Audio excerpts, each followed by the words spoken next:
నటుడు శివాజీ దండోరా pre release event లో హీరోయిన్ల డ్రెస్సింగ్ స్టైల్ పై అభ్యంతరకర వ్యాఖ్యలు చేశాడు.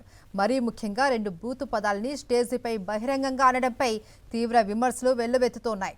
హీరోయిన్లు ఏ బట్టలు పడితే ఆ బట్టలు వేసుకుని వెళ్తే దరిద్రం అనుభవించవలసి వస్తుంది అంటూ చిల్లర కామెంట్స్ చేశారు.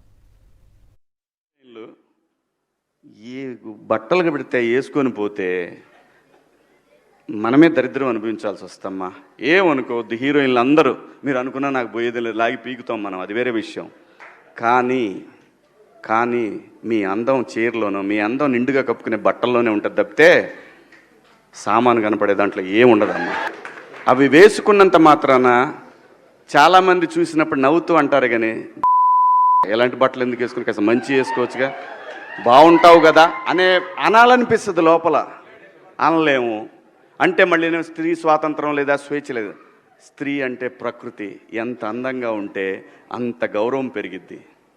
గ్లామర్ అనేది ఒక దశ వరకే ఉండాలా, ఇంతవరకు ఉంటే పర్లా, అది ఇక్కడికి రాకూడదు. శివాజీ కామెంట్స్ పై స్పందించిన సింగర్ చిన్మయి ఘాటుగా స్పందించారు. తెలుగు నటుడు శివాజీ బూతు పదాలతో హీరోయిన్లకు అనవసర సలహా ఇచ్చాడు. ఆ పదాల్ని ఎక్కువగా పోకిరీలు ఉపయోగిస్తారు. ఓ అద్భుతమైన సినిమాలో శివాజీ విలన్ గా నటించాడు. అలా పోకిరీలకు హీరో అయిపోయాడు. ఇక్కడ పాయింట్ ఏంటంటే పబ్లిక్ గా ఇలాంటి పదాలు వాడటం. ఆయనేమో జీన్స్ హుడీ వేసుకున్నారు.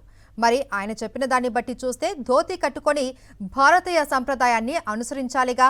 ఒకవేళ ఆయనకు పెళ్ళై ఉంటే బొట్టు మెట్టెలు కూడా పెట్టుకోవాలి. అసలు మహిళల్ని ఇక్కడ ఎలా చూస్తున్నారో అర్థమవుతుంది అంటూ చిన్మయి స్ట్రాంగ్ గా కౌంటర్ ఇచ్చింది.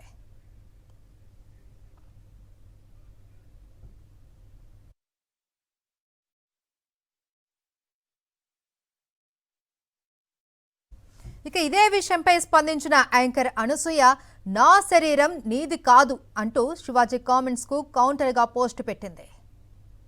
సాక్షి టీవీ ప్రసారాలను నిలిపివేయడం చట్టరీత్యా నేరం. సాక్షి టీవీ ప్రసారాల కోసం మీ స్థానిక కేబుల్ ఆపరేటర్ని వెంటనే సంప్రదించండి. డిటిహెచ్లో, ఇంటర్నెట్లో కూడా సాక్షి టీవీ ప్రసారాలను వీక్షించవచ్చు.